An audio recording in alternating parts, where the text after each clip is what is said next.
My 17-year-old daughter was banned from my sister's wedding for being too young. I didn't argue. I just said, we won't be attending. But when Christmas came, I made one quiet change, and the entire family lost it. My name is Claire, and I'm the oldest of three sisters. Growing up, that meant I was the responsible one, the helper, the babysitter, the one who handled things when our parents were too tired or too distracted. I never really minded. Not at first. That's just how it was. Tessa was the middle child, the performer, the attention magnet. Rachel, the youngest, was the baby. He got away with everything. I was the one who cleaned up after everyone else. When I got older and became a mom myself, things changed a little, but not really. I adopted my daughter Maya when she was 3 years old. She had these big, serious eyes and this quiet way of observing the world, like she didn't trust it yet. I remember the first time she called me Mom. I cried in the car after I dropped her off. At preschool, from the very beginning, I made a promise to her. She would never feel unwanted in my family. Not ever again. But I couldn't keep that promise no matter how hard I tried. Tessa got engaged last spring. Big announcement, big ring, big Instagram caption. I congratulated her, of course. Maya even made her a card, cut out little wedding bells, and glued them on with too much glitter. Tessa said it was sweet, then left it in the back seat of her car. I found it there 2 weeks later, half crumpled under a Starbucks cup. Still, Maya was excited about the wedding. She started looking at dresses online and asking if she should wear her hair up or down. I could tell she was nervous, but hopeful. She wanted to be included. Then the invitation came in the mail. It was one of those fancy ones.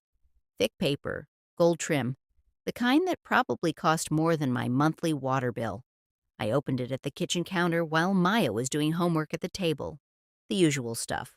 Location, dress code, RSVP link, and then I saw it. Adults only, 18 plus, strictly enforced, no kids. I read it twice, thinking maybe I missed something, but I didn't. Maya saw my face before I could say anything. She looked up from her notebook and asked, "She doesn't want me there." I said, "It's an 18-plus wedding." She was quiet for a second, then said, "Is it because I'm adopted?" That sentence broke something in me. She said it so calmly, like it was just a fact she'd come to accept. I told her, no, of course not. But I knew what she meant. It wasn't the first time something like this had happened. Not exactly this, but other moments, smaller ones, slippery comments. My mom once introduced Maya as Claire's girl, never our granddaughter. Tessa called her your daughter, like she was talking about a neighbor kid. There were times at family holidays when Maya would offer to help in the kitchen, and no one would even respond. I tried to believe it was unintentional, that they didn't mean anything by it. But this time was clear. I didn't fight. I didn't yell. I just went online and clicked not attending. No explanation. Just no. I thought that would be the end of it. The next day, Tessa texted me, "Hey, just saw your RSVP. Is everything okay?" Then a follow-up. "If this is about the age thing, I hope you understand. We're being super consistent with everyone. Nothing personal, right?" Not personal except that Maya is her niece, and she's 17, not 7. I didn't answer. Then Rachel messaged me. Tessa said, "You're not coming." What? What's going on? Then my mom called. She never calls me just to talk, so I picked up, already bracing myself.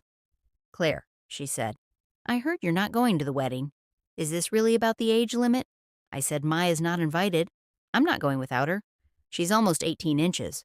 My mom said it's not like she's a little kid. She's family." There was a pause. "Don't punish your sister over this. It's one night."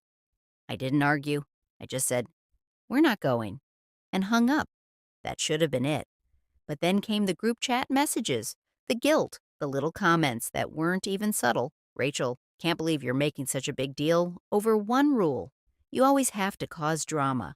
Maya is not the only one not coming. This isn't about her. You're making it about her." My mom sent a long message about family unity and forgiveness, about how we've all made sacrifices, about how it's hard being in the middle. I didn't respond. Maya deleted the dress photos from her phone. She stopped talking about the wedding. She didn't cry, but I think that's what hurt me the most. How unsurprised she was. She'd already learned what I spent too long trying to ignore. So, when Christmas came around and no one had apologized or even brought it up, I made a quiet decision. I didn't invite them. No big announcement, no blow up, just silence. And that's what made them really angry. If you'd asked me 10 years ago what I thought motherhood would look like, I would have said birthday parties, messy hugs, glitter on the carpet. I wouldn't have said trying to protect a child from people who claim to love you both. When Maya came into my life, she was 3 years old and heartbreakingly serious. Big brown eyes, soft curls, and a quiet stare that made you feel like she was memorizing everything you said just in case she needed to survive you. She didn't warm up quickly. She didn't giggle on cue. She didn't run into my arms like a movie scene. But when she finally reached for my hand in the grocery store without being asked, I cried in the parking lot for 10 minutes. My husband, Ethan, was the one who said that was the moment she chose you. And I've been choosing her every day since my family never quite knew what to do with her. At first, I chalked it up to awkwardness, adjusting, barely. She didn't have my eyes. She didn't carry my last name yet. She didn't jump into conversations at holidays the way the other kids did. But it was more than that. It was the way my mom referred to her as the little one instead of Maya. The way Tessa once asked, "Are you going to tell her she's adopted when she's older?" When Maya was standing right there, the way Rachel's kids got Easter baskets from our parents with personalized names while Maya got a generic one with a Happy Spring tag. It wasn't overt. It was quieter than that, softer, easier to excuse if you wanted to. But Maya noticed. She always noticed. I tried to be patient. I really did. I explained. I redirected. I gave them the benefit of the doubt. When Maya was 6, she told my dad she wanted to be an artist. He smiled and said, "You'll need something more practical than that." When she was 8, she drew a picture of our family, me, Ethan, and her, and gave it to my mom. My mom smiled, said, "Thank you," then set it down, and never mentioned it again. Maya asked later why it wasn't on the fridge like the other cousins' drawings. I didn't know what to say. The first time I really lost my patience was Rachel's engagement party. Maya was 12. Rachel had invited us, sort of. We were added to a mass text with a time, date, and venue. No, can't wait to see you. No personal message, but we went anyway because I thought this is how we change it. We keep showing up. Maya wore a pale blue dress and these little silver flats she'd picked out herself. She was nervous, kept asking if she looked okay, if she could stay close to me. At the party, Rachel greeted us with a tight smile and a hi, then turned to hug the next person without asking Maya anything. No compliment. No, you look so grown up. Just air. We stayed for 20 minutes, maybe 25. Maya stuck to my side the entire time. On the way home, she said, "I don't think she likes me." I said, "She doesn't know you." She said she's had 10 years, and I didn't have an answer for that. The thing is, I don't think they ever fully accepted that Maya wasn't temporary. It's like some part of them thought I'd eventually have a real child, and this would become a sweet chapter, something they could refer to as when Claire fostered that little girl. They never said it out loud. They didn't have to. Last year, for Maya's 16th birthday, we rented a space at the community center and decorated it with her artwork. Her idea. She didn't want some big party with loud music. She wanted to hang her paintings, serve cupcakes, and invite the people who'd supported her. She made the invitations herself, sent them out to family, friends, and a few teachers. Rachel didn't come. Neither did Tessa. My parents showed up 30 minutes late and brought a card that said to a sweet girl with a $20 bill tucked inside. Maya thanked them. She's always polite. Afterward, she didn't say much, just helped clean up, put her canvases back in the car. But later that night, when we were home and the dishes were done, I found one of her sketches. It was a drawing of the three of us, her, me, and Ethan, at the party. But our faces were blank. I think that's when I stopped hoping they'd change, not because of the card or the late arrival or the lack of effort, but because it didn't even hurt Maya anymore, not in the same way. She'd stopped being surprised, and that scared me more than anything. So, when the wedding invitation never came, not even a phone call or a conversation, just a silent exclusion, I knew what I had to do. I didn't argue. I didn't plead or ask for an exception. I just told Maya we weren't going. She didn't cry. She just nodded and said, "Okay." Later that night, she asked, "Do you think they even noticed we weren't there?" I said yes, because I needed her to believe she mattered even if they didn't. We spent the weekend of the wedding at home. Ethan made French toast. Maya painted in the sunroom. I read a book from cover to cover. It wasn't revenge. It wasn't a protest. It was peace. And honestly, it felt strange at first. Quiet in a way that made you realize how much noise you'd been living with for years. I didn't miss the ceremony. I didn't wonder what the flowers looked like or whether the cake tasted good. I thought about Maya. I thought about how she used to look for their approval in every comment, every holiday, every family dinner, and how little by little they taught her not to expect it. And I thought about the next holiday. How for years I'd hosted Christmas out of obligation, inviting them, feeding them, pretending their half-hearted smiles were enough. This time I wouldn't. This time I'd do something different. Ethan asked me in early December, "Should I order the usual folding chairs?" I shook my head. No extra seats this year. He didn't push. Maya didn't ask. And when the group chat started buzzing with who's bringing dessert to Claire's this year and should we come the night before like always, I said nothing. I just watched the messages pile up unread. I didn't announce that I wasn't hosting Christmas. I didn't make a speech or post a bold status or tell everyone to go find somewhere else to eat their ham and passive aggression. I just didn't say anything, and that silence apparently was the loudest thing I'd ever done. The group chat started buzzing around December 15th. "Rachel, Claire, are we still doing Christmas Eve dinner at your place? Let me know what I should bring. Tessa, of course, will be 5 again. Let me know if Maya wants anything specific this year. If she's even going to be there this time." That one almost got me. If she's even going to be there this time. Like Maya was the problem. Like her absence from their wedding was a personal failing of hers, not the result of being uninvited. I didn't reply.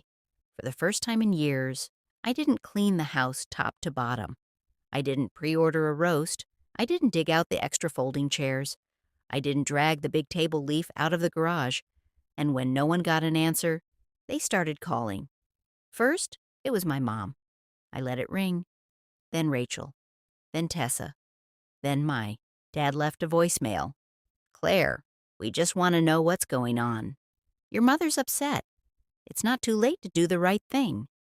The right thing? As if hosting people who excluded my daughter was the right thing. As if feeding them would fix what they refused to acknowledge. We didn't host anyone that year. Instead, Ethan and I made lasagna in pajamas while Maya baked sugar cookies in shapes that barely held together. We stayed in, watched movies, opened our gifts early. We laughed more than we had in months. It felt normal in a way our holidays never had before. No one walked on eggshells. No one had to translate pointed comments. No one got quiet when Maya entered the room. It was just us. And that's when the messages started to change. December 26th, Tessa in the group chat. "I just think it's sad. We've all tried to welcome Maya, but Claire has made it impossible to connect with her. Rachel, I mean, if you cut off family every time there's a disagreement, you'll end up with no one.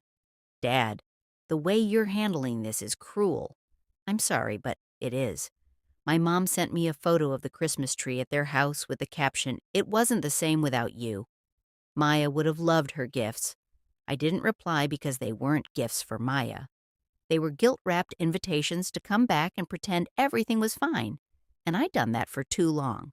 A few days later, we got a card in the mail. No return address. But I knew the handwriting. Inside, my mother had written, "I wish you'd think about the example you're setting. Maya will see how easily you shut people out." That line stuck with me because I realized that's exactly what I want her to see. Not that love is disposable, but that love, real love, doesn't ask you to shrink yourself. It doesn't ask you to sit quietly while the people around you pretend your pain is too uncomfortable to acknowledge. Maya didn't ask about the messages, but I know she saw the tension. She's never been one to ask directly. She just watches, absorbs, like she's still trying to figure out which parts of the world are safe. One night she was curled up on the couch with a blanket over her legs, sketching something. She paused, then said, "If I wasn't adopted, do you think they'd like me more?" The question hit harder than any of the texts. I sat down beside her. "Sweetheart," I said, "they'd probably pretend better, but the way they treat people who aren't like them, that was never about you." She looked at me with those same serious eyes from the day I met her and said, "I don't think I want them to like me anymore." And that was the moment I stopped waiting for an apology. A few days later, my father called again. I let it ring. Then he texted, "Your mother's not sleeping. She feels like she's lost you. We know we messed up, but that doesn't justify shutting everyone out. That's not who you are." I stared at that line for a long time. That's not who you are. I used to wonder about that. Used to question whether I was being too cold, too sensitive, too harsh. But now I think this is who I am. Someone who finally knows what she will and won't tolerate. Someone who knows that keeping peace at the expense of your child's dignity isn't noble.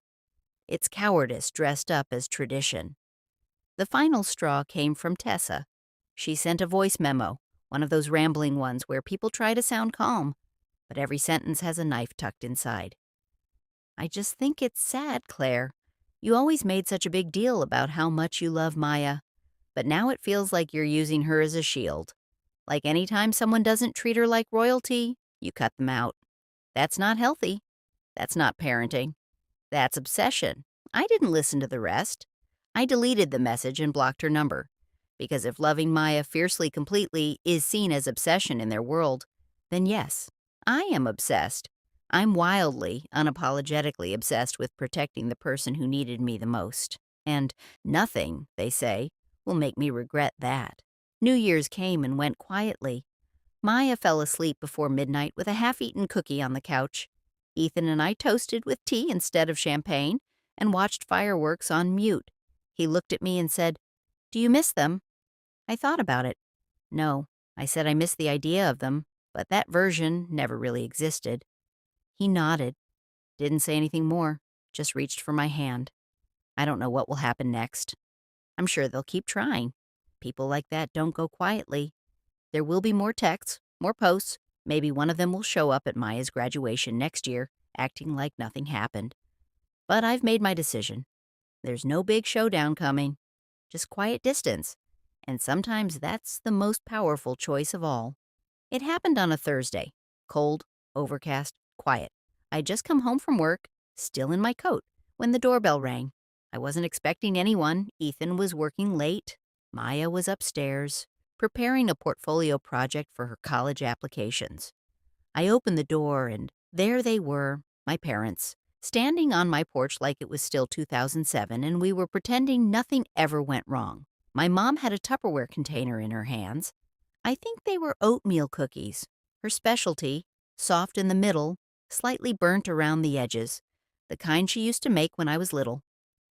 "Claire," she said with a breathy little smile, "we thought we'd stop by." I didn't say anything at first, just stared at the container in her hands like it might be booby-trapped. My dad shifted beside her. "Can we come in just for a minute?" "No," I said. There was a pause. Surprise, maybe, but not long enough to matter. My mom tried to recover with another warm tone. "We just wanted to talk. Things got heated, but we're still your family." She offered the cookies like a peace treaty. I didn't take them. That's when the smile started to falter. "You don't have to be like this," she said, her voice tightening. "We know it's been hard raising a teenager, pushing everyone else away," my dad added. "We tried to be patient. We gave you space. But this, you're going to lose your real family over a girl who's going to leave in a few months." My stomach clenched. "She's 17, my mom said softly.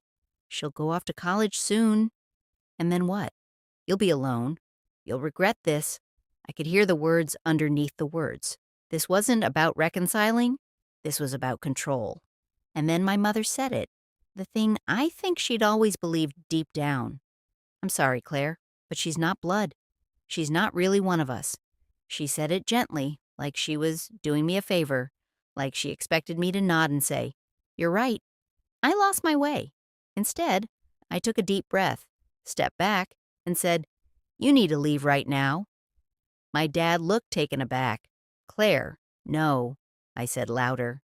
You don't get to come here with cookies and pity and act like this is kindness. You don't get to insult my daughter to my face and then wonder why I'm not inviting you in. You're going to regret this, my mom said again, her voice cracking now. When she leaves you, when she forgets about you, you'll see. Our door will still be open. You'll come back. You'll realize we were right. I didn't say anything. I didn't need to. I closed the door, locked it, and leaned against it until I couldn't hear their footsteps anymore. I told Maya the next day. I wasn't going to. I didn't want her to carry their poison. But I've never lied to her. Not about anything important. She sat very still while I told her what they said about her leaving, about not being blood, about me crawling back one day. She didn't cry, but I could see it in her hands, how tightly she clenched them in her lap, how her shoulders stiffened. They really think I'll leave you? She said. No, I said. They hope you will. That way, I'll need them again. She nodded slowly. They don't get to hope things about me, she said. I thought that would be the end of it. I should have known better because a week later, my cousin Sarah forwarded me an email that Rachel had sent to the extended family. It was long, rambling, passive-aggressive, in the way only Rachel could be. But the point was clear. She told them I had abandoned the family for a girl who manipulated her way into Claire's life and isolated her from everyone else. She implied Maya had been difficult, distant, and ungrateful, that my relationship with her was unhealthy, that I was obsessed with protecting her from imaginary slight. It was vile. And worse, it worked. People started reaching out. Aunt Linda texted me, asking if I was okay. Uncle John called Ethan asking if I was having a breakdown. My second cousin Chloe left a comment on one of Mia's art posts. You're very lucky. Don't forget who gave you a home. Mia saw it. I saw her see it. And that was the last straw. I didn't write a response. I wrote a dossier, screenshots, messages, photos, every ignored invitation, every exclusion, every receipt. I wrote a letter. Not emotional, not angry, just facts. I sent it to the extended family only once with the subject line for those who wanted the full story. I didn't ask for sides. I didn't demand apologies. I just gave them the truth. Some replied. Some didn't. A few quietly unfriended Rachel. A few didn't believe a word I said. It didn't matter because I wasn't doing it for them. I was doing it for Maya so she'd never question whether she imagined it. So she'd never ask again. Do you think they'd like me if I was blood? After that, I blocked everyone who tried to argue, everyone who said, but maybe if you just talked it out, everyone who thought keeping peace was more important than protecting a child from emotional abuse disguised as family tradition. We never heard from them again. Not directly. I'm sure they still talk about us. I'm sure I'm the story they tell at parties when someone brings up estranged children. I'm sure Maya's name is still spoken in tight, judgmental tones. Let them talk. They lost their right to know her. Fast forward. Maya's in college now. Art program. Top of her class. She still calls me every night. Not out of obligation, just habit. She sends pictures of her sketches. Sometimes she asks for my opinion. Sometimes she just wants to say goodnight. When I dropped her off at her dorm, she hugged me for a full minute and whispered, I'm not going anywhere. She meant physically, maybe, but I knew what she really meant. People say you can't choose your family. I did. I chose her over blood, over guilt, over years of learned silence. And if they still think I'll come crawling back one day, let them wait. Sometimes I still think about that moment on the porch. My mother handing me those cookies like they could undo years of silence, like sugar could fix what they never had the courage to say out loud. And sometimes late at night, I wonder if I overreacted, if I should have tried harder, stayed quieter, been more forgiving. But then I remember the look on Maya's face when I told her, they don't get to treat you like that. I remember how tightly she hugged me when she left for college. I remember that I promised her something no one ever promised me growing up, that I'd choose her every time. Do you think I did the right thing? Let me know in the comments.